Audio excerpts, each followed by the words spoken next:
Hello, everyone. This is Brother Benson, and I'm joined with my good friend Kibra on the studio. Today is a Wednesday, and there's quite much that is taking place in the political atmosphere that we will weigh our thoughts on. And I hope and believe that all of you are doing very well. For those of us who also will those of you to join the conversation, it is very important to highly,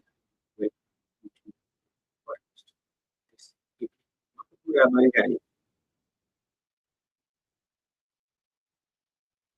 Hello, I can hear you, but I don't know whether it's on my side. Allow me to just log out and come back again because I can hear your voice is a little bit low. So I think it's on my side. Allow me to log out and log in again. Makobura, unanisikiza? Yes, you can hear me.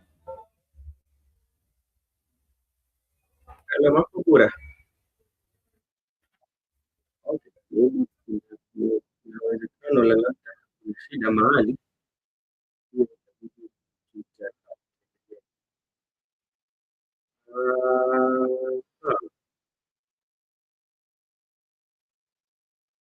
Hello, Makobura.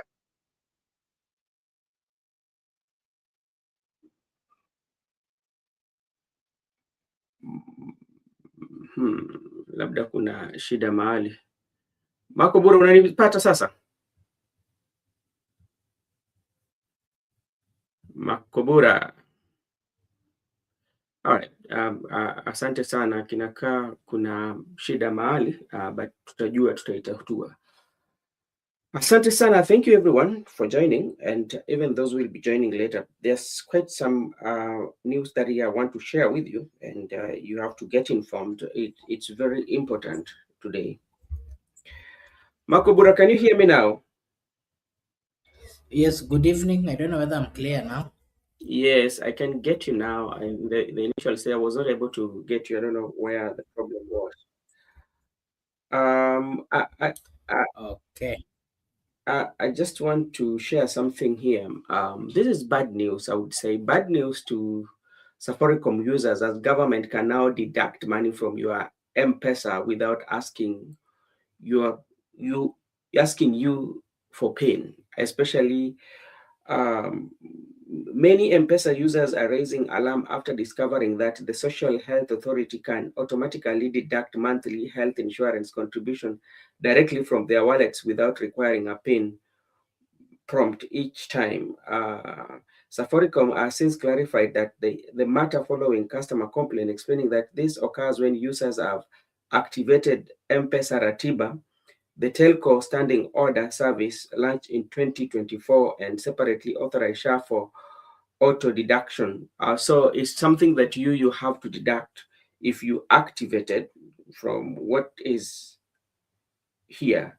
So Safaricom says SHA can deduct money from users' M-Pesa accounts without prompting them to enter PIN number. This happens if the user has activated M-Pesa Ratiba, which is standing order service on M-Pesa services. So if you do not want it to be deducted automatically, so do not activate the M-Pesa Ratiba. So Makobura, that is something that also is there for M-Pesa's users, especially if you are paying SHA, it can be deducted automatically if you kind of like activate it, so that is what is there. Do you have anything new?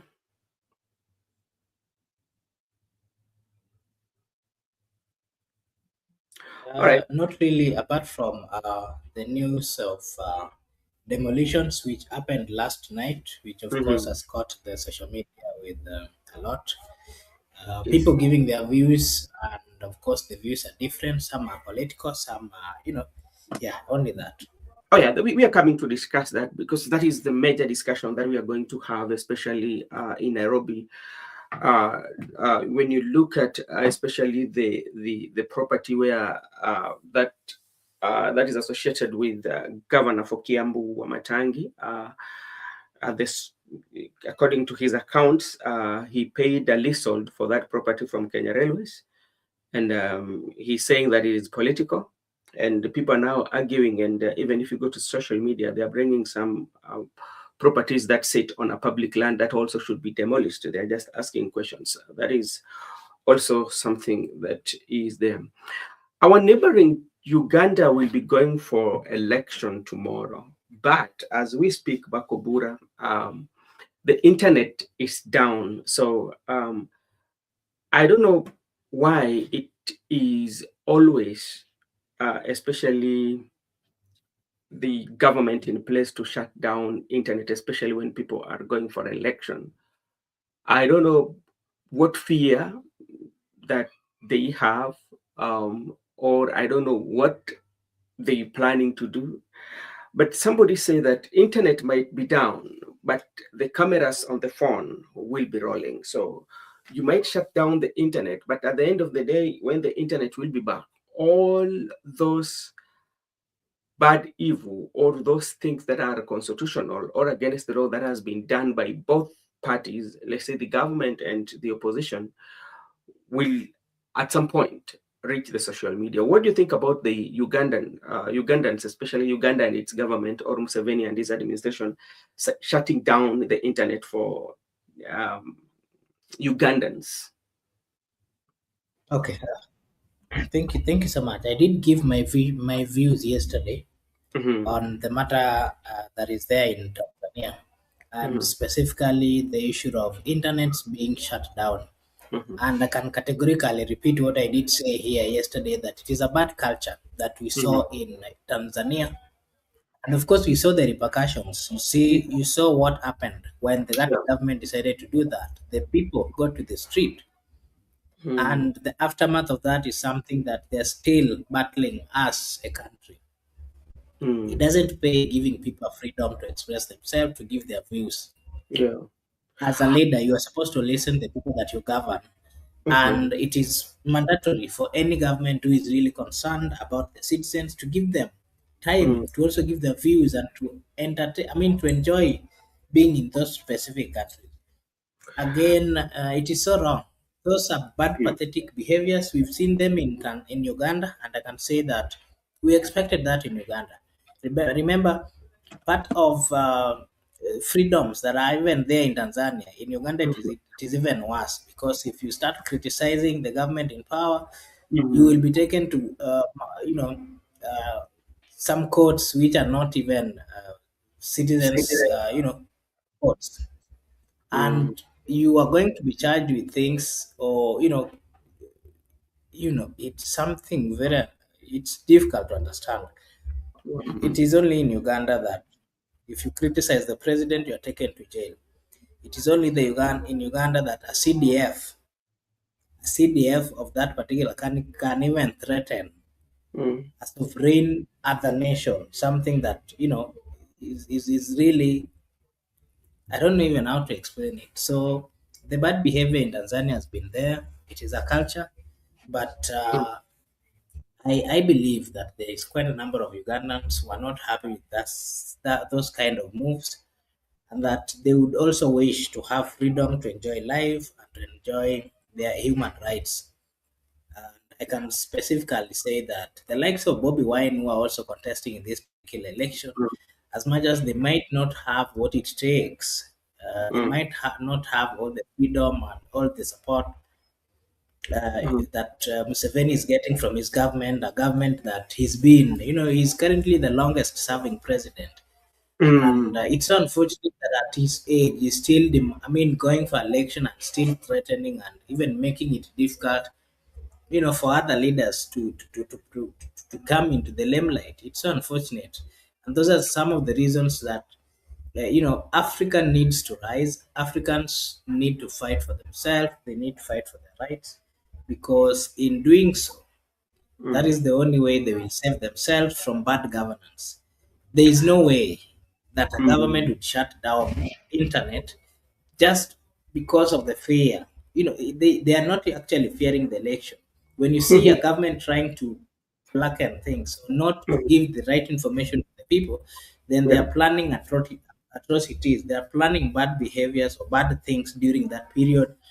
They're mm, planning to rig, and that is part of the thing that they do not want the world to know. Why would they?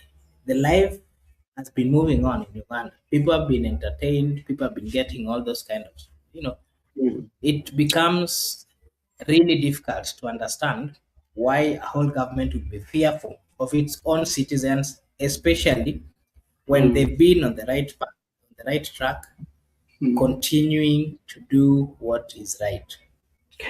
It Wh- is wh- only wh- fear mhm. up when they want to do bad things and they do not want them. I mean, to be exposed to the world. Do you think that Kenya will be exceptional, especially when it comes to shutting down, when it comes to I I court? can guarantee you, I Mm, can guarantee you, as mm, a country, personally, me as a youth, a Kenyan citizen, I mm. wouldn't sit down and relax and wait that the president has given a directive that the social media or the internet has to be shut down. Those are Wh- illegalities. The courts of the Republic of Kenya have always pronounced themselves. Those are part of the rights that are entitled for each and mm, every Kenyan. mm. Whether you are coming from north or south or whichever part that you're coming, you have a right to communicate. You have a right Yeah. to ensure that you get all the information that you want at your fingertip or at wherever you want it.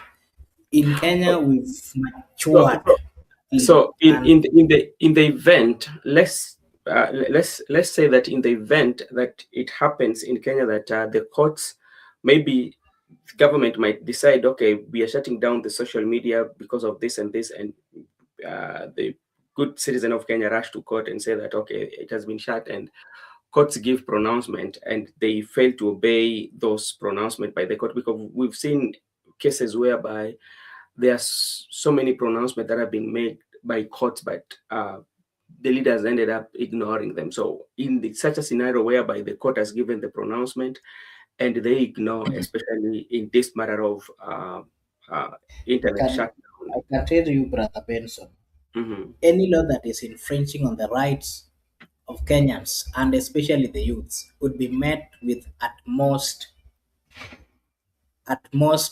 I don't know even how to put it.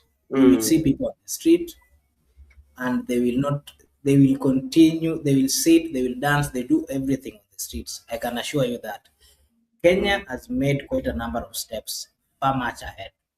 Their okay. bad behaviors, like even the court deciding to just annul that particular right, would Mhm, mean something else.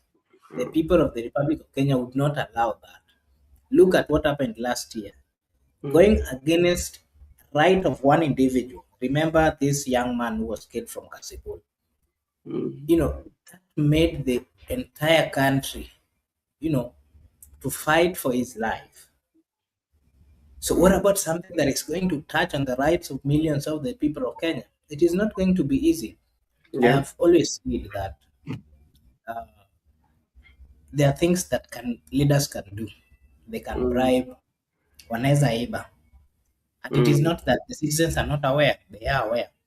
The only mm. thing is that when that thing gets to the core, Yeah. the reaction that would be taken by the people would be one that, you know, Mm, they would not be expecting. And that is why some of the leaders have not come into term with mm, the demonstrations and the coming out of the young people who went through the streets. They've not mm, really believed that that was possible. Some of them are still living in denial because mm, they've always lived in a world that they can just do bad things and go away or get away with it. This time okay. round, it is not as it used to be. We have a Mm, progressive youth, a youth that understands their right, a youth that understands that this is wrong. You can do the wrong things as a leader, but at mm, some point, when they start reacting against the bad things, they do so and they actively participate in mm, giving their views without fear. And whether even you've seen quite a number of them being abducted, being killed, that is not a threat to them. So long as okay. I can tell you one thing, I do interact with quite a number of youths, Yeah. and I can tell you, majority of them, some they are learned, they have done what it's supposed to be done, but Mm-hmm. unfortunately, they are not having the opportunity to either showcase their skills, to either get employment, majority unemployed unemployed, majority mm, are suffering not because they want to suffer. It is because yeah. there are no opportunities. And then some of them are saying, with the struggles that I've made, there are Mm-hmm. some things that I cannot allow somebody to do, to continue doing. I cannot bend down and beg for certain rights. Mm-hmm. Those are some of the views of the youth, and I can tell you, Mm-hmm. majority of them would not allow certain bad behaviors to continue, especially those that are going against their rights. The only thing that Kenyan youths and majority of Kenyans are enjoying is the freedom of uh, Mm. speech and partly the basic rights that are entitled they're entitled I mean, in the Constitution of the Republic of Kenya. Those are the only benefits that they have. If you want to curtail their movements, or you Yeah. want to, you know, disturb their movements or their rights, I can tell you they will. The narrative today outside here is that we are living, but you can go anytime. But before you go, fight for what is right. Okay. Stand with what is right. That is the narrative. All right. Thank you so much. I can see our good friend Goodyear. Thank you so much for joining PGR6637. Also, thank you for joining. Kenya is hijacked by Ruto. Now youths are gagged by anything they post against Ruto, and others have been killed. So I see Ruto will shut the internet down. Yes, that is the question that I was asking. That if all the we saw it happen in Tanzania, it has happened even Uganda. It has happened even like it started from yesterday. And remember, they are having election tomorrow, so which means they shut it almost 2 days earlier before the election. So our question: what makes us exceptional of what is happening? This is something here that also the Ugandan president, as really said, he says, I quote, Uganda President Museveni, the RNM presidential candidate, has asked the Ugandan courts to speed up the release of Dr. Kiza Besije. Museveni said if re-elected tomorrow, he's going to bring reforms in judiciary so as to speed up cases like this one of Besije. How can you speed up these cases yet to be in power with the same judiciary for almost over 45 years? So what is going to be so special of you being elected tomorrow and makes those changes? Even you're 45 or 50 years in ruling, you've never made even one change in the judiciary. So what makes it people believe? These are kind of statements that are being made by these leaders just only to I don't know, to make people happy or to look for votes or what. Because like I believe for 40 something years you've been with the same judiciary doing the same things. So how are you going to speed up? Because it's about the evidence. If you want the independence of all this constitutional and all that. So I think these are just uh, do we call them lullabies or to I don't know. This is how some of this our leaders sometimes they talk. I even saw the campaigns of the president of Uganda, Mhm. and I ask myself, imagine he goes to the streets and to campaigns, and he tells the people that these are the plans I have for you. I'm going to change this. I'm going to build the roads. Uh, The question I ask myself is, uh, this is a leader who has been in power for more than 5 years. mm, Within that 35 years, at his old age, that is the time that now he wants to build roads. He now wants to build hospitals. Surely, where are we? And then I ask myself, surely the people of Uganda can do better. It is only Museveni. It is not only Museveni who can save the Republic of Uganda. We have quite a number of good people. I'm not saying it's bad. I mean, we have quite a number of leaders within Uganda. We have quite a number of educated, whether talented, in terms of leadership. Look at this young boy from Uganda who calls himself the son of Africa. This young boy who knows the history of Africa at his fingertip. I'm forgetting his name, from Uganda. He has even met PLO Lumumba, professor, and he says mm, that Lumumba is his mentor. I don't know mm. whether you've seen that. Yeah, I know him. I've seen some of his photos. He has traveled wide Yeah. in Africa. Yeah, look at those. Those are kind of things that make you happy when you listen to that That young young boy. You see the future of Africa. You boy. see the future leadership, in them.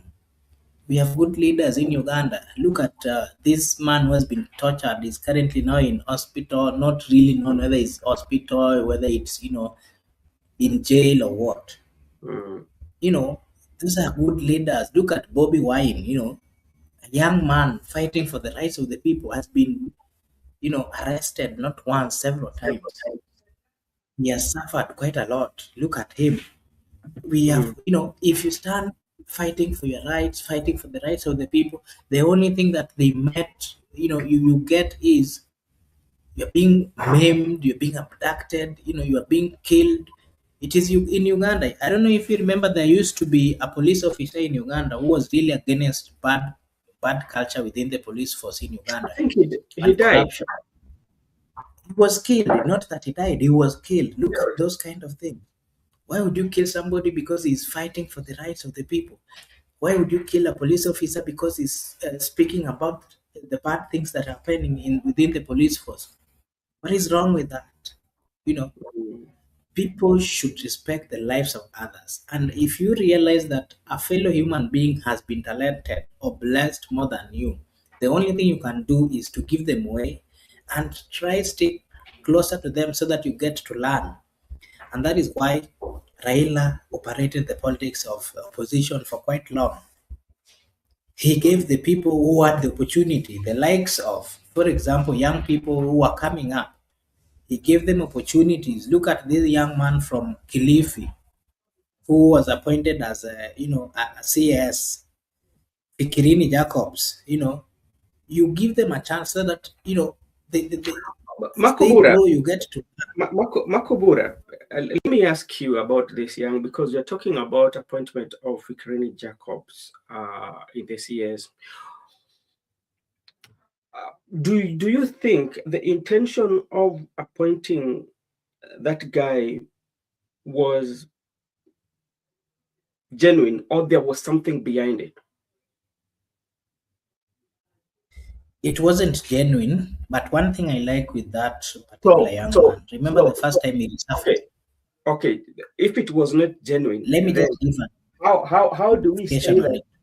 How do we say that this is empowering? Because if I am to empower, Let you me know, give you a clarification mm, of the first time I saw Fikirini Jacobs. Remember, he was still the student leader of this university, Pwani University. mhm, And it happened that Raila Amolo Odinga had gone to the coast in Kilifi, mhm, and as he was addressing the people, the students shouted and said that we also have a president here. He can mhm, speak. mhm, And when he stood, he spoke. He's a talented leader. That is mhm. one thing that we have to accept. He is Yeah, a mass mover. yeah, That is one of the things that we have to accept. And mm, when Raila noted that this young man can make it in mm, leadership, he's a good leader, he's a fighter. He brought him closer. Remember, he was even actually going to vie for the senatorial seat, and it is a year. It's Raila who told him to slow down, that he was going mhm, to be given a position mm. when Raila won. If you remember those kind of conversations. And Yeah, then when now the broad-based came, that is mm, when they had their conversations with Ruto, and it is part of the people that were included in the government of William Samoei yeah, Ruto. But true. by the fact of noticing that there was something in him, that was a good thing, because partly he was given a platform. Remember, they were part of the young people who were moving around campaigning for Raila or the Azimio team. Mhm, That is what I meant. I do not really mean that him being appointed as cabinet secretary was a progressive or a good move. Not really. But just noticing and giving them a chance to express themselves was mhm. one thing that Raila used to do whenever he noted that there was talent or there was leadership around. So, as we say that empowering the young people, um, how then uh, how then can we say that out of 10 young people who are around, or out of hundreds of them, maybe only one is given an opportunity, then we would say that is empowerment? or is it wiser enough, or is it wise enough, or if the government have strategies in that to make it or create more avenues for young people to get employment or to get into those jobs that they can, because like for instance, if it reaches a point whereby the only people who are given opportunities are the people because they are very influential, then what about those who are not very influential? Where are we going to put them, or where are we going to place them?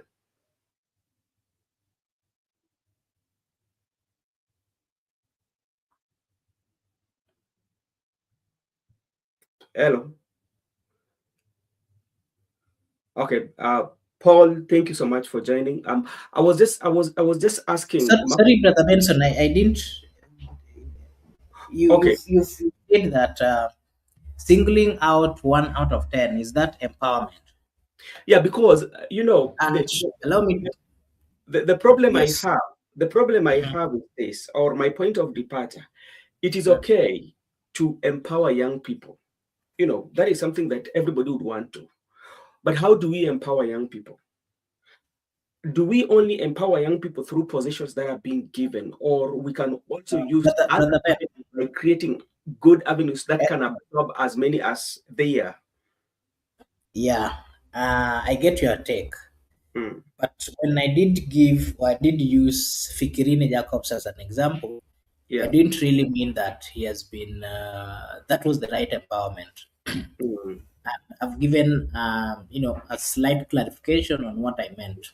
yeah. Empowerment of youth, if you want to empower youth, is one, Mm, the first thing is making their lives stable in the yeah. sense that Mm, in whichever way that they can get something, mhm, something to mean that they can be able to get to a position where mhm, their daily needs, they can cater for it, they can easily marry. Currently, I can tell you even marriage is a problem amongst the youths.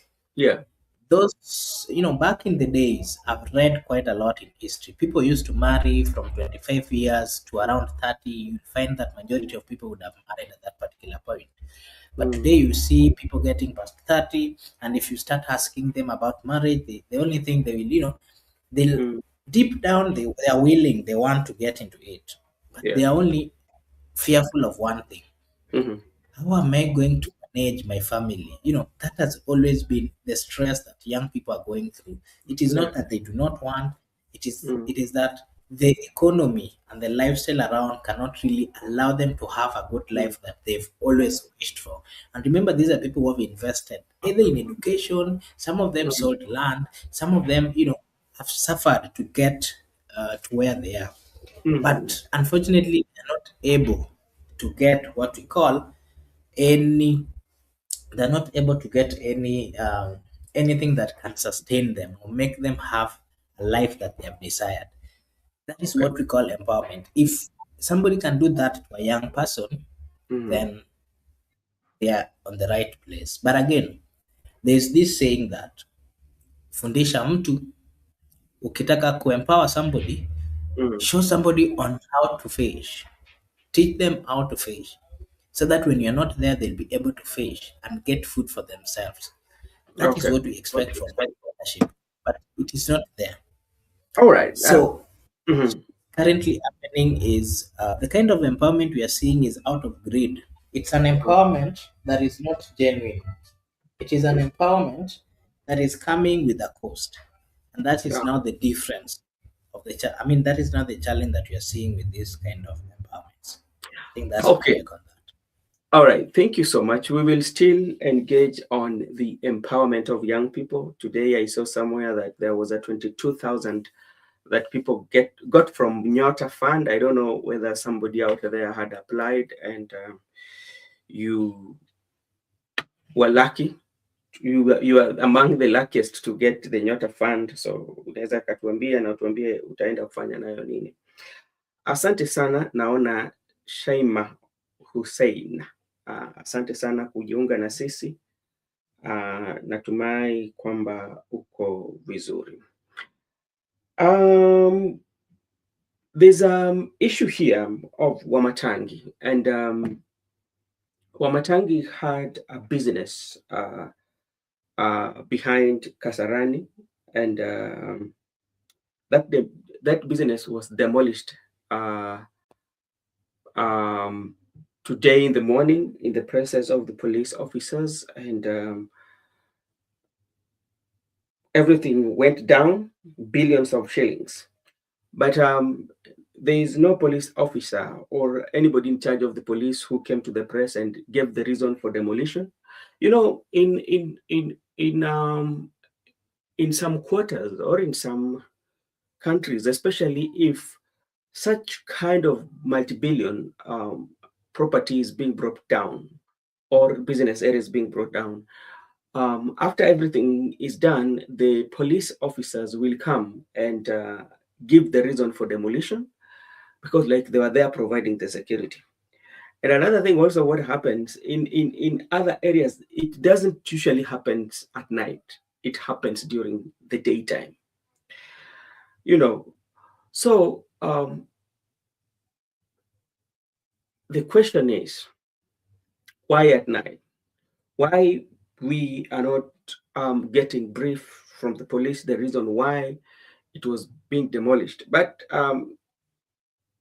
information in the public is that this place was leased by Kimani Wamatangi and from the Kenya Railways. I don't know whether his lease had already expired.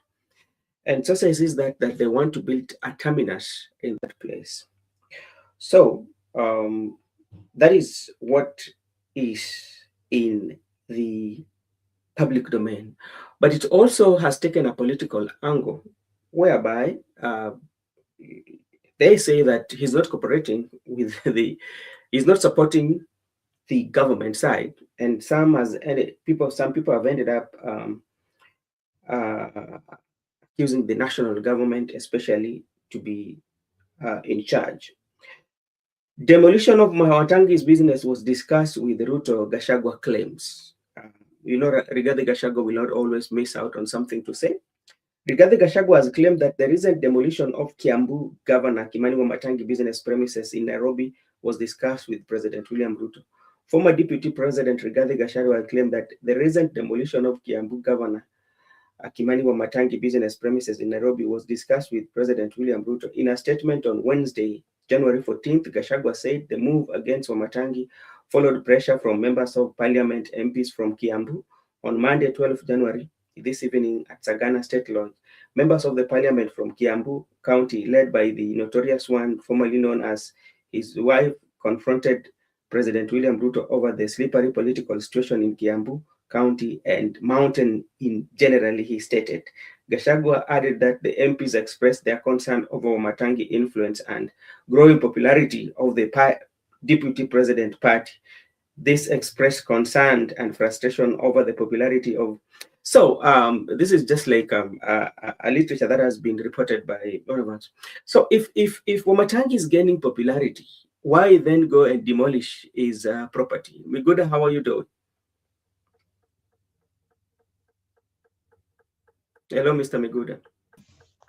Hello, how are you? I'm good. How are you doing? I'm doing good. I'm very much okay. Yes, where have you been? We tried to look for you. We could not find you.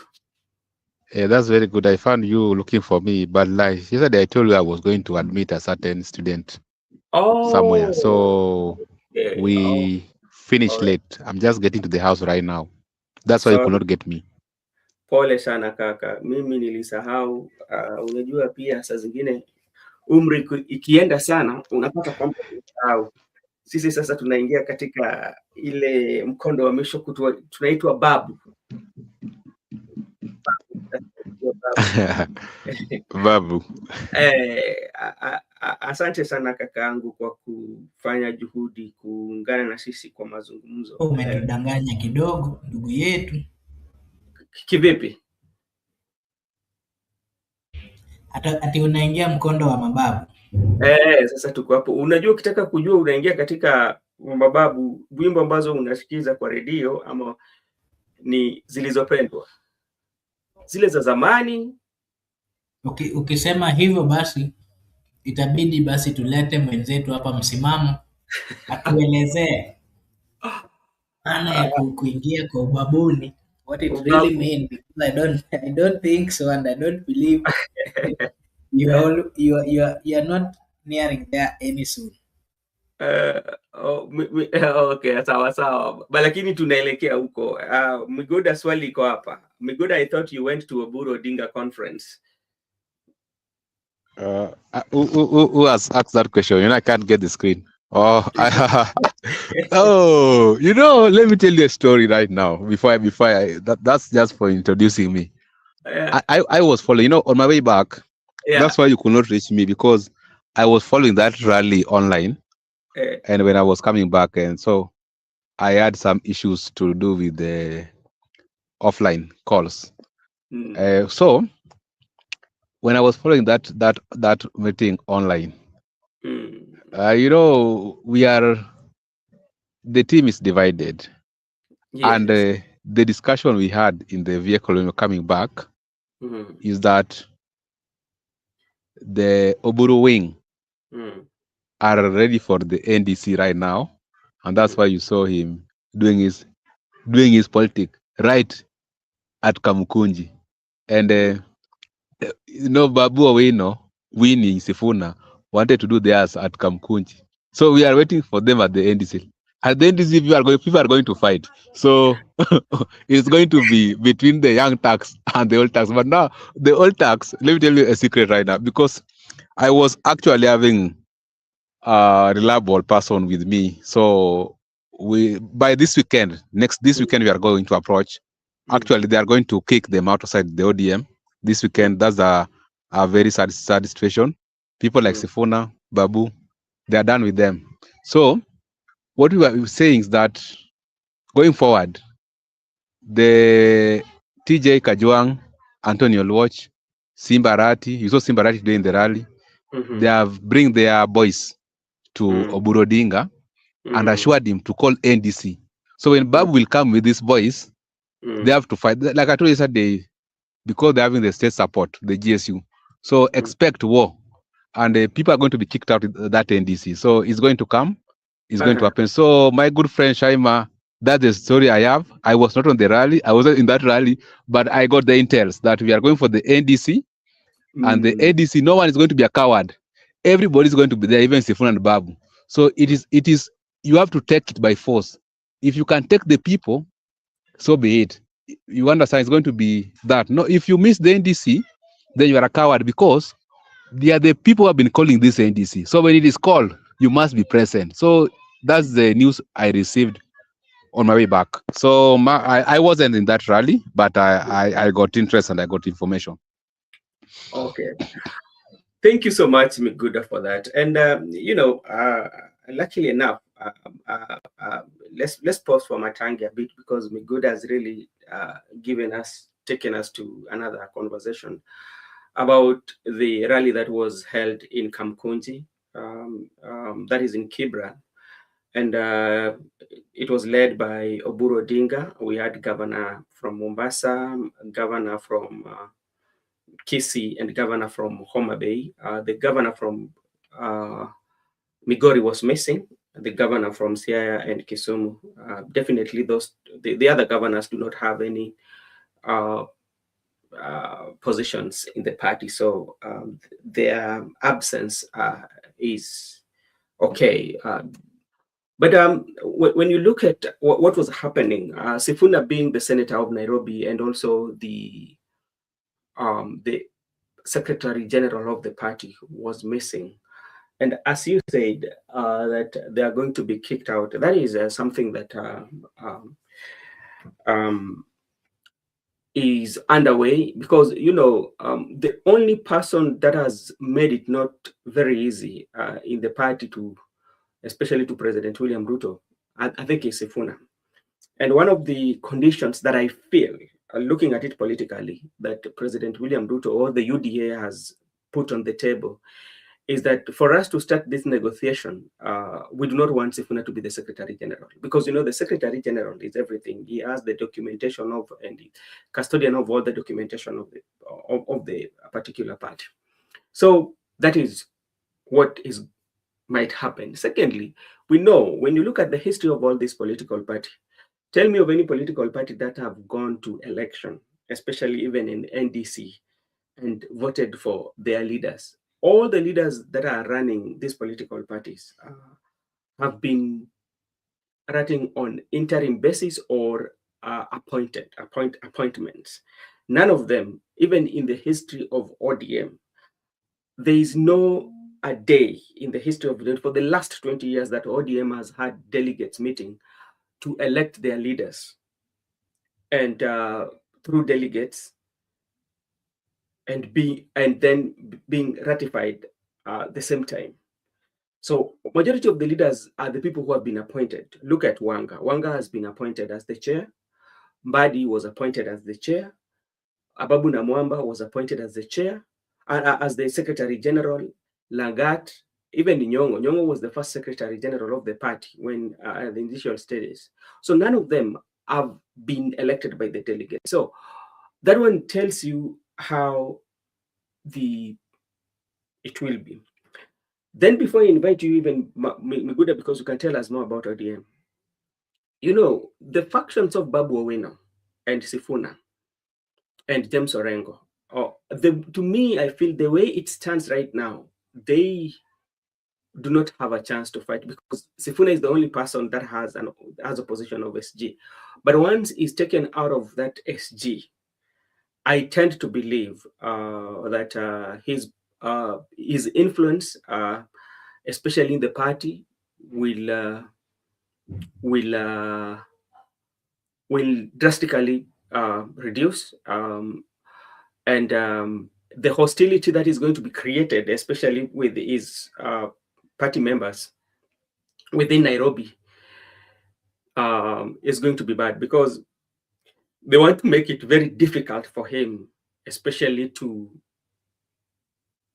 influence or to get more influence. Remember what happened to Babu? You say that the boys. So that's what is going to be done. Even if you look at the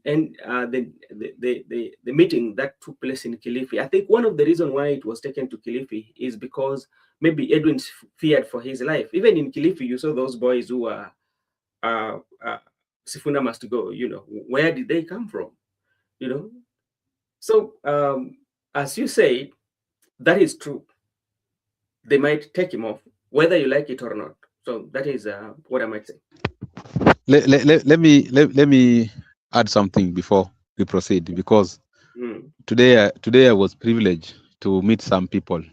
You know, we met somewhere, and one of the people we are having a discussion was the current majority leader of the ODM in the Homa County. This guy from Dewa. I was with him and some colleagues because we had a very good team, ODM members actually, at the grassroots. And I was able to get informations. You know, when they speak for those big wigs. And what they were saying, they were very clear that that's why you saw Simba Arati today in the rally. And you heard what Abdul Samad told Simba Arati, that Simba Arati, we need your backup. It was not deliberate. It was very deliberate. We need your backup because, and Simba Arati responded by saying, I'm still having roots here in Nairobi. My guys are here, even though I'm in Kisii, but my people are here. Because the intention is, let's call for this NDC, which they are calling for. Then at the NDC, if you manage to win, then we will shut them. And let me tell you, the way you have said correctly, plans are underway to kick these people out of the party. And politics is something that sometimes hard to understand, because right now they were discussing that Kikosi, yani they were saying Ida is the problem in ODM. They were saying all these things we are seeing today is because of this woman, and they were very particular that we want to kick out to Ida's team into the party, and we have extended an olive branch to give their brother or their uncle. You know, even no matter how Oburu look weak, but they have said, and let me tell you, you know, these things of NDC, some people need to understand it, how it works. NDC is you call the grassroots leaders to the national. Then that decision is final. Yeah. And right now they are very confident, and they said call NDC in Nairobi. Initially they wanted to go to Mombasa, and Sharif was willing to facilitate, but they have now made their mind. Just like I've told you. And today you saw Jalas was there, you saw Orero was there, and they're saying that's why they went to Kibra, because there was intel that actually Babu Sifuna Wini were planning to go to Kibra ahead of them, so they hijack it. That is why it was never planned. So that already they have gone to Kibra Kamkunji, and they are going to facilitate Kibra boys. They are going to facilitate Madare boys. You understand? The MP for Madare, Anthony Olwach, is on their side. TJ Kajuang, the goon himself, is on their side. And they were also saying Simba Rati to facilitate those people at Dagoretti North, so that because they knew very well that Babu is going to come with these youths from Bakassi East to disrupt that NDC. And that's how you take it. You go there, you disrupt, you take the people. And that's why Oburu Odinga was talking confidently. And that's why I want to tell the people that right now, plans are underway, and they are not going to turn back. ODM is divided. That's the reality. The Oburu team are going to retain ODM, and they are going to go with it to the negotiation. The Babu, the Edwin, the other teams are going to find their ways outside. They are going to be persona non grata in that party, and they are going to use Oburu Odinga as the party leader. So that's the reality. So you have to look where you fit. If you want to go to the Sifuna team, Sifuna team is going to have people like Winnie, Babu, Ida, Osotsi. There are many people, the likes of Caleb. But the Oburu team, even if they are going to be two people, they have made their mind. They are kicking these people outside the ODM. And that's the reality. So that's the future. And right now, if you get information from the locals, you call people around. They're saying, let's wait for weekend. Weekend, we are kicking him out of the ODM. So they're not. Right now, they don't care who you are, and that's the decision. It has been made, and it's final. And thank you so much. And my question to you is, Makobura, are you still there? Okay, my question to you, Miguda, is because like there's something here that Uhuru Kenyatta did. Okay, maybe you will help me. There's something that Uhuru Kenyatta did, especially when he was running for presidency in 2013 for the first time. Instead of going with the KANU, he decided to form TNA. And you look at the history, especially of parties that have ruled or parties that have been in power.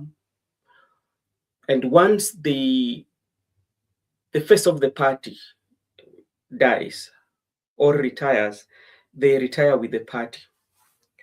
So when you look at Oburu and you look at ODM and the way now where they've reached its thorax, because right now they're getting backing, because like even today, in the political life of Oburu has never donated 3 million, but today Oburu was able to donate 3 million.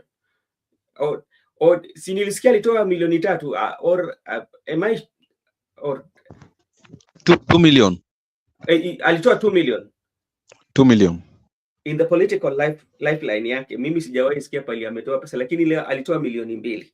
Inamaanisha kwamba saizi pali limefika, hawataki chochote mbele yao ambao inaweza wazuia kupata yale malengo ambao walikuwa nayo. Ndio unapata kwamba hata zile 10 point agenda walikataa.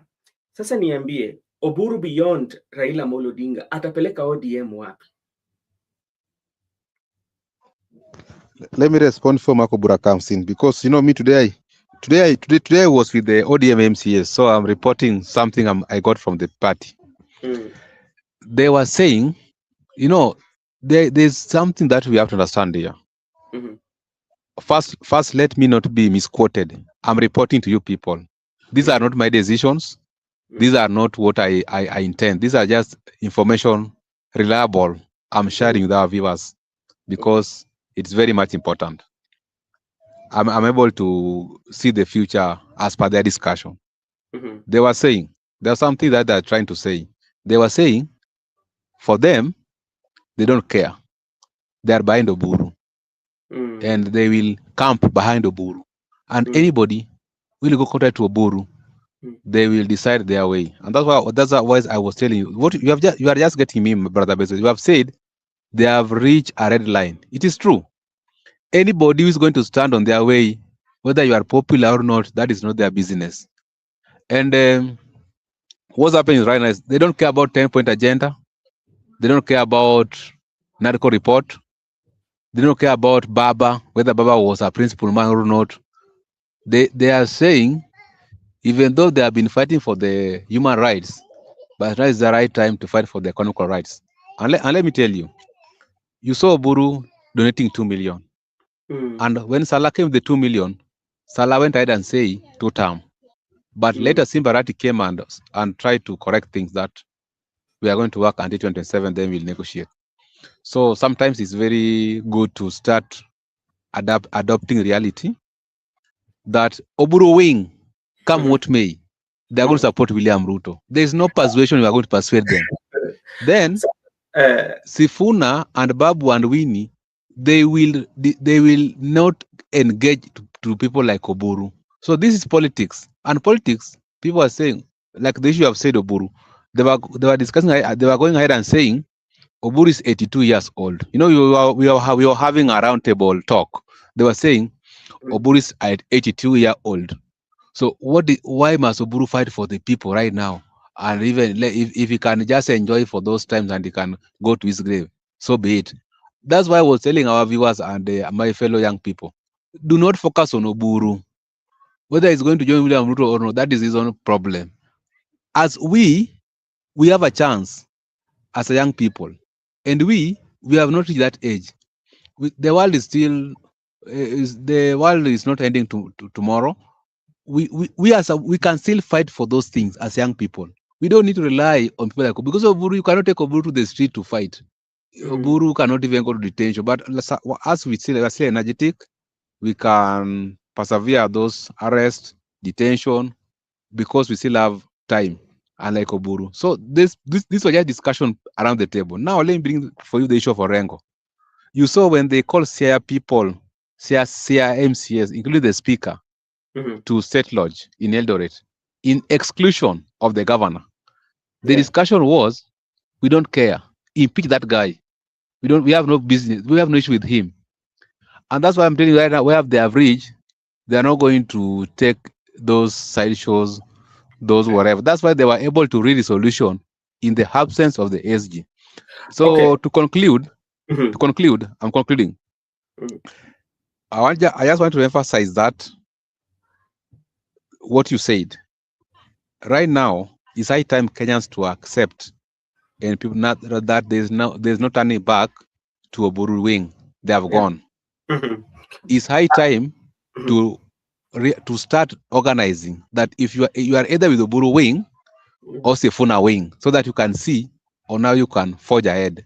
And lastly, because these people are elected members of county assembly, various in the Nyanza, they were telling me that if I can get a road in my ward, if the stadium in my ward can be completed, I have lighter duties to discuss with my people whom I'm representing. Therefore, as for them, they have made a decision that is they are going to support William Ruto. So today I'm telling you what they have made a decision. So the people who are elected right now, most of them are going to support Oburu because they are saying anybody who is going to interfere with the Oburu decision, they are going to. Oburu might look weak or unpopular, but remember there are some regions that is going to shake those local regions. So they don't care even if ODM is going to remain with two people. That's the reality. So it's high time people like Babu and Sifuna should now give people their followers direction, because they are no more in that ODM. Okay, thank you so much. And one thing with Oburu still rides on Raila Amolo Odinga legacy, and I'm still convinced beyond reasonable doubt that Oburu has so much influence in ODM, even in making decision, is the custodian of Raila Odinga legacy. He's there because of Raila Odinga, but he's not there because he is very influential. So one thing that will happen is that majority of local leaders that you see around, because sometimes politics is local, especially in their local areas, they also study the ground. Like for Sifuna and Babu, we know they are quite much tricky because they're in cosmopolitan, and it's quite much very tricky. So they have to find a way of balancing their political journey. But for me, what I'm convinced beyond reasonable doubt, because if you're very keen, Makobura, you'll also have to talk about this. When the Central Committee met in Kilifi, they had resolutions that they came out with. But there's one resolution that immediately everybody, that is both UDA and ODM, are so much on it. The path to giving the green light for Oburu to negotiate with UDA. And they're mentioning that each and every time, that Oburu and the NDC has made a very good decision. Listen to what Kaluma is saying, listen to what Otieno Kajwang is saying, listen to TJ Kajwang, all of them, what they are saying. It tells you that, okay, the decision has already been made. And I think this is one of the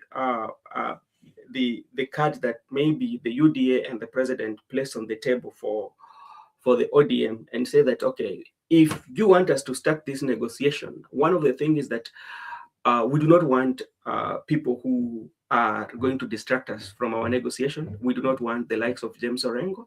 We do not want the likes of Sifuna. We do not want the likes of Babu Owino. We do not want the likes of everybody who is opposing, people like Caleb Amisi. But Sifuna is the person that is the target right now. And President might fighting Sifuna in background. Yeah, he cannot, because how Sifuna has always confronted the president, even criticized the president.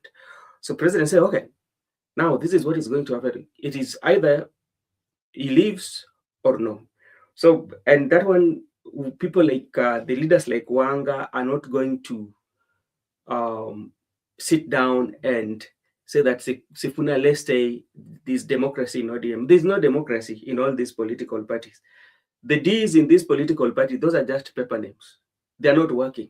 Secondly, and this is where sometimes I usually say that sometimes we need to investigate, especially the people who are given our political parties. There's something that need to be changed, maybe in the near future when people like Miguda will be in power. One of the things that you should look into is about the positions in the political party. There's no way in which you are a governor and you are still you still have position in the political party. For now, we had the 3 governors who flew to Nairobi. Did they use their own money when they were flying to Nairobi, or did they use the money for the fund? And at the time when they were going for Nairobi, was it official, or it was a rally? So I think it is high time that maybe if people like Miguda, you people who want to get into the leadership, maybe if you form your political parties, anybody who will be given a position in the political party should not vie for any political seat, because you are an official member of a party. Makobura, your time.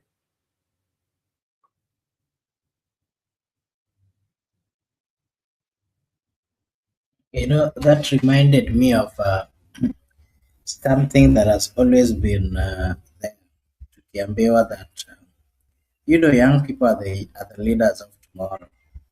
And the only question I've been asking myself is, how are the young people leaders of tomorrow if they're not even being given a chance? There's no any motivation. Most of time, wanapewa tu vitisho. If you are not able and willing to be with us on this platform, unaambiwa that you can go look for another place. And that is the narrative everywhere. Look at, for example, what is happening in ODM. If you cannot comply or follow what the party leader is saying, then you can look for another party. Na hizo tu ndo vitisho zenye wanapewa. And remember, the people are giving these senior members of the society. These are people in their in their 60s, in their 50s, who still wants to get hold of power. And it's not easy at times to understand what is really happening in Kenya, not just Kenya, in the world, because the level of greed in the humanity, especially those in leadership, is on another level. And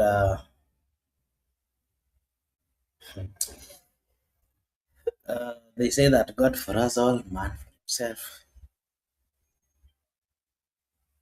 Allow me to welcome a good friend, Msimamo. Msimamo, karibu. Tuambie umeshindaje, na vile vile we've given our views on quite a lot the demolition that was happening in Nairobi, and we understand that those properties were for the governor of Kiambu, Kimani Wamatangi, and we also saw what was happening in Kamkunjo, in Kibra, where ODM leaders were there, and they were saying that if you're not ready to listen, you should leave the party. You can give us your take on those ones before we move to something else. Msimamo. Unanipata?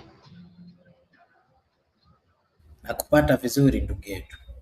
Asante sana. Habari ya studio hapo, maana sisi wengine hapa tuko salama, lakini japo tuko safarini, kwa tutaongea kwa kifupi, alafu tuendelee na safari kidogo.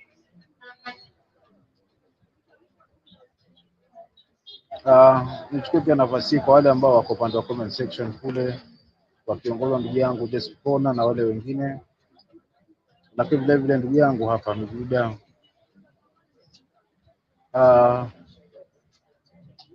na kuna Paulo, kuna wengine wote ambao wanasikiza pia.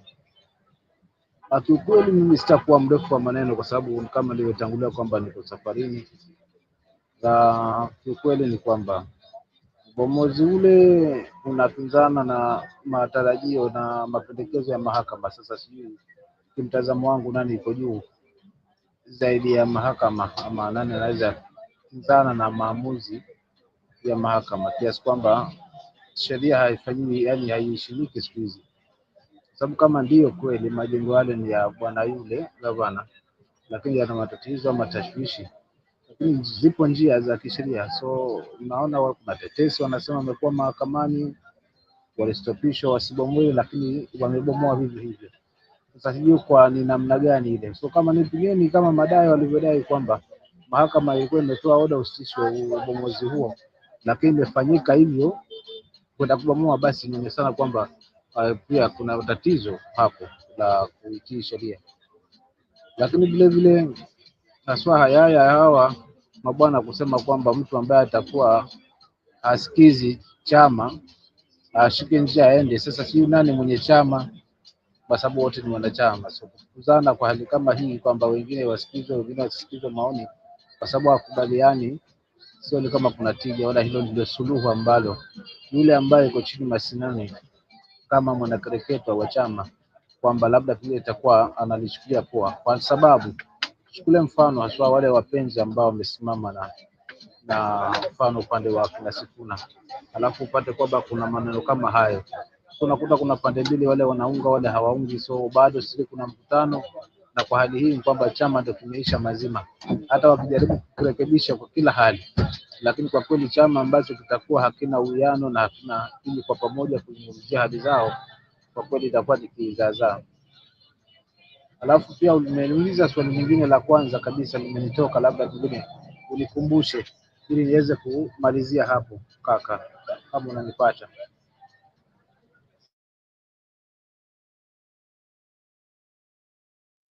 Thank you so much, a good friend, Msimamo. And There's a question here from Goody. Why demolish people's homes, businesses, and all those kind of sorts? The question here is they are circulating whether it is true or not that there were notices that were given. But why do you think they went ahead to even kuharibu magari? Inasemekana magari za watu zilikuwa zimeegezwa hapo, after kuoshwa wako na car wash, magari zote zimeharibiwa. Was it really necessary? Again, if you watch that video, the number of police officers who are there at night, do you think it's necessary? That is the right way that we should go as a people. Msimama, vile you can give us your take on what is happening in Uganda, where the networks has been shut down, the internet, because of the ongoing elections. What are your views on that? And do you think such a thing can happen in Kenya in 2027? Yeah, it can even happen kwa sababu tumeona Tanzania ikizima internet na sasa Uganda pia wamezima internet ya. Hofu yangu na wasiwasi wangu, najiuliza maswali, nini kinajiri? Je, watu wanaogopa nini? Nini haswa kikubwa ambacho haswa mtandao hawezi achiliwa? Nini kinazibwa hapo? Na bila shaka ni yale ambayo yameweza kujiri Tanzania ndio tutashuhudia Uganda, lakini vile vile pia tujiandae na sisi 2027 kukatiwa vile vile internet. Kama umekana ndio mfumo mzima utakotumika huo East Africa, na kama utatumika hivyo kunamaanisha kwamba kuna haki hapo, kuna sauti hapo ambayo haipendi haswa kusikizwa na hawa ambao wanaamini kwamba kukaa kwa mamlaka ni mwenyewe. Sasa wewe ndio ukiwa kwa mamlaka ndio kila kitu, wewe ndio katiba, ndio sheria, ndio everything. Sawa tu na hili la ubomozi wa nyumba, kwa sababu na sasa kuna tetesi kwamba kuna court order ilikuwa imetoka. Sasa kama ilikuwa imetoka court order na sheria haijafuatwa na kuchukua maamuzi kama haya ya haraka, kumaanisha kuna some people who are above the law. Kwa kama ni hivyo, sisi bado tuna mapungufu ya kuweza kuitimiza ile sheria ambayo tumeiweka kama mwongozo wetu. Kwa hivyo hayo ndio ambayo naweza kachangia, lakini kama ya Uganda kuzima internet haina tofauti na yale tunajiri Tanzania, na ni hivyo hivyo itakavyotumika pia huku kwetu wakati ukifika. Labda hilo ndo langu ambalo naweza nikaongezea kaka yangu hapo host. Asante.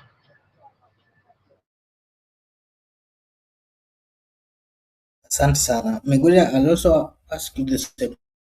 What are your takes on the shutting down of internets in Uganda at a time when they are going through the elections? We saw a similar thing in Tanzania, and of course, what is it that the governments are, what is it that they're hiding that whenever they're going for elections, they want the internet to be shut? Is it the best thing or the right way to go? Is that what leadership is all about? Why is it that they're not shutting down the internets in these other normal days, Miguda? Oh, what I understand is that Uganda is still behind, and Uganda is still behind in terms of their laws, in terms of their rules, in terms of their constitution, because currently there is right to information, whereby any person has a right to access information. You can access it anywhere, anyhow. The vital thing is that I have the information. How I got the information, none of your business. And currently, if you are denying me to access information, you are interfering with my basic rights. Because, for instance, if I'm an international citizen and I want to access information on how Ugandans have carried out their elections for academic purposes or for international relations, I'm unable to access it because you have decided to shut down your internet. How will I know? How will I develop even our culture or our laws or our democracy? So I don't know. There are problems that they're behind, but what is very much important, when anything happens out of it, it will be justification that there was intent to do so, to execute whatever will happen. For instance, in the Tanzanian, when people died, the government denied that people never died. But later, people died. What happened? Internet was shut down. So it's justification that the government of the day shut down internet purposely to kill people. You interfere in the people's fundamental rights by shutting down the internet. Our neighbors in Uganda need to wake up and just to fight for themselves because no one is going to fight for them. Like Tanzanians should look. Even us in Kenya here, we are not contented. We have issues with governance. And that's why even today people are fighting. People are advocating for good governance. People want transformation. So it is a work in progress across the African. And what I can just say that you can only fight for yourselves.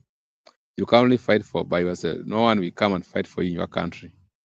We can only do what we call, we can give public view, or we can decide only to do awareness of what is happening as international students, citizens.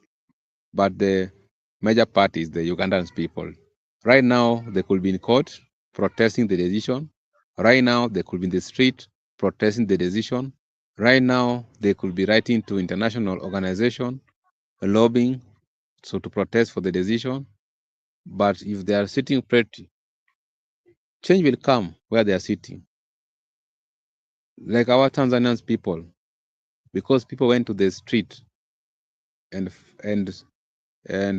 demonstrated far right for their rights. Right now, there is that involvement of international bodies who are doing inquiry of what happened right now. They are doing inquiry of what happened in the elections. They are doing inquiry of what happened in the killings of the people. And actually, there's this process whereby they want to draft their constitution right now, and there are people who are involved. Sometimes change is never easy. You have to fight for it. You have to sweat for it. So people will tell you that for how long will you go to the street? For how long will you protest? You can even decide to be disobedience. There's that civil disobedience. You don't need to go to the street to be shot by a police officer or to lose your life. You can decide to boycott or restrain from the government services. Then that's also part of the strike. I think, Makobura, we cannot say that we are perfect, even us as Kenyans. It's a work in progress. Democracy is a work in progress. We cannot say that now we are contented. We have reached where we are. We are contented with our economic or social rights. We are contented with our human rights. It's a work in progress. Even by those world who are the pro-democracy, are the super democrats, there are some issues which right now are in question. There are some historical events that actually are right now under investigations. And when people are investigated properly, you find that there are some people who have been arrested. Maybe somebody has been arrested in a foreign country. Some people, cases, their files have been opened. Those are the challenges of democracy, that you cannot get consensus at one point. It's a work in progress. So the people of Uganda, we just wish you all the best, but sometimes try to also voice out your challenges to the world so that there can be an inquiry by the international bodies. But as for the Kenyan people, we got the right to access information. We have the freedom of media. And that's why you saw right now, people are just doing social media content creation anyhow, without limitation. They only tried to bring the cybercrime bill to parliament. I don't know, it's still in the court, pending ruling. They wanted to put some measures and regulations, and they wanted that if at all it can pass, they will use it to shut down the internet during election. Right now, they cannot shut it down But if that bill could have passed, they could have shut it down, or they could have just said that you are not allowed to take photographs in a polling station and post. Or if there is people who have been killed, right now if you kill people in Kenya, you can post. They could say, okay, if people have been killed, do not post those things, those pictures. If you post those pictures, they're going to open for you a file and charge you with terrorist. Terrorist to mean that either you are aiding or you are part of it or you are promoting. Because, for instance, if I post a picture where people have been killed, it can, for instance, if you're in another region, you can influence other people to start fighting that our people are being killed in a certain region. So it means you are promoting terrorists, such things. They wanted it to happen. Right now you can do those things, but no one can take it to court because there's that terrorism act. It is not applicable. So that it's not applicable as per what they were trying to introduce into that cybercrime bill. And that's why in the cybercrime bill, they were trying to restrict Kenyans. They were doing some amendments bit by bit. So by the time you go to court, you are not going to argue on your right to access information, on your freedom of media. They will pin you down that act. And that's how they will charge you and convict you. But the good news is the judiciary is watching. And right now they cannot attract that one cannot happen in Kenya. You cannot shut down internet or you cannot shut down whatever foreign people. And that's why when we were demonstrating on that day, Ruto has no option. When Gen Z invaded parliament, he has got no option but to allow it to happen until he brought in the military to the internal affairs. Because you cannot shut it. How? Who gave you that authority? So I think it's high time we also encourage our people to, as we struggle as Kenyan people, we are not contented. We are not yet there. We should also pull our neighbors to be where the world is.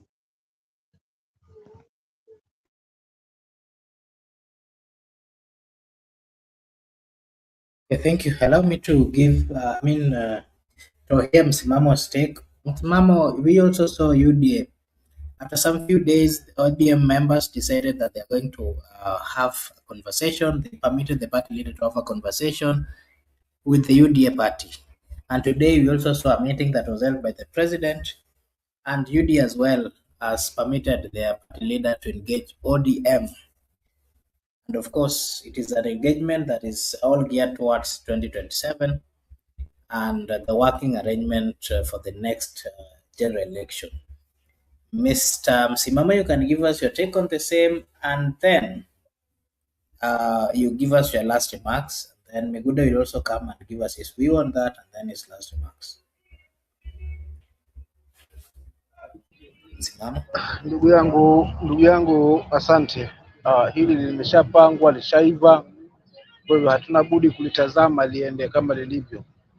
Swali ni je, ni kwa faida ya nani? Hilo ndio swali libaki tu kujiuliza, ni kwa faida ya nani? Wao wamekaa, uongozi umeamua ndio hiyo njia, lakini je, kiukweli haswa ni nani hapa analazimishwa haswa huu kuhuba na huu urafiki? Na tukiutazama urafiki huu ni kwa faida ya nani?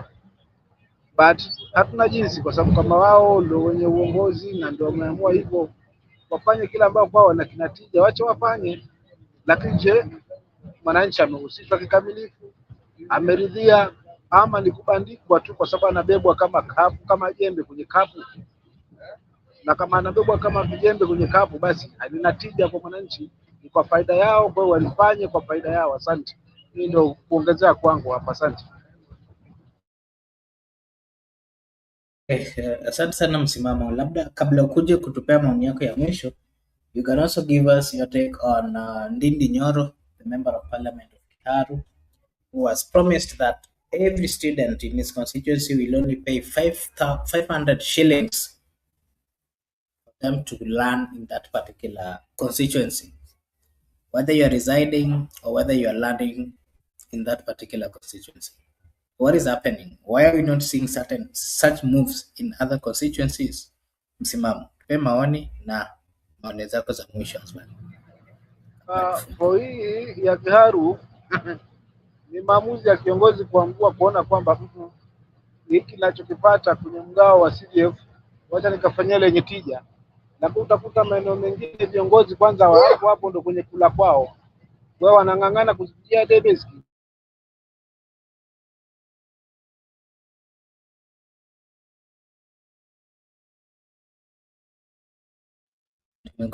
Tumekupoteza mwenzetu Msimamo, sijui kama unanisikiza. Ndio wanashangaa huyu jamaa alizipata wapi? Ndio zile zilipata shule 88 million. So hiyo anaifanyia kazi kwa minaji ya wale ambao anawaongoza. Sasa wasishangae kwa sababu hajakuona kwamba hizi zinamfaa. Alijua kwamba hizi za wale ambao ni walengwa na anazifanyia kazi. Kwa hivyo kufanya hivi inawezekana. Sasa kama hii tu kwa pamoja inawezekana, hivi mzee sasa analipa 500. Mbona isiwe katika taifa? Shida liko wapi? So ukijua shida iko wapi, tuondoane na hiyo shida, alafu tujipange vizuri ili tupate hawaki na Ndindi nyoro wengi ya soka katika taifa. Asante.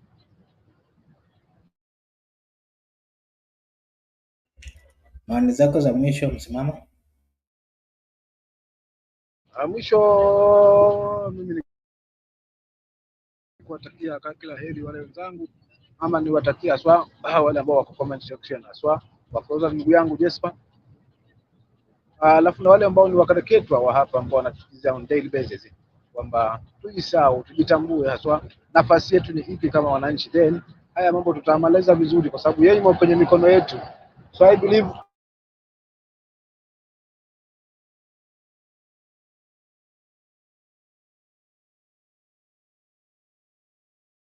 shindikana na wengine wanavyotaka kutufanya, basi itakuwa ina tija, ila kubaki pale pale tulipo, na itakuwa ni hasara kungojea maembe juu ya chini ya mnazi. Asante.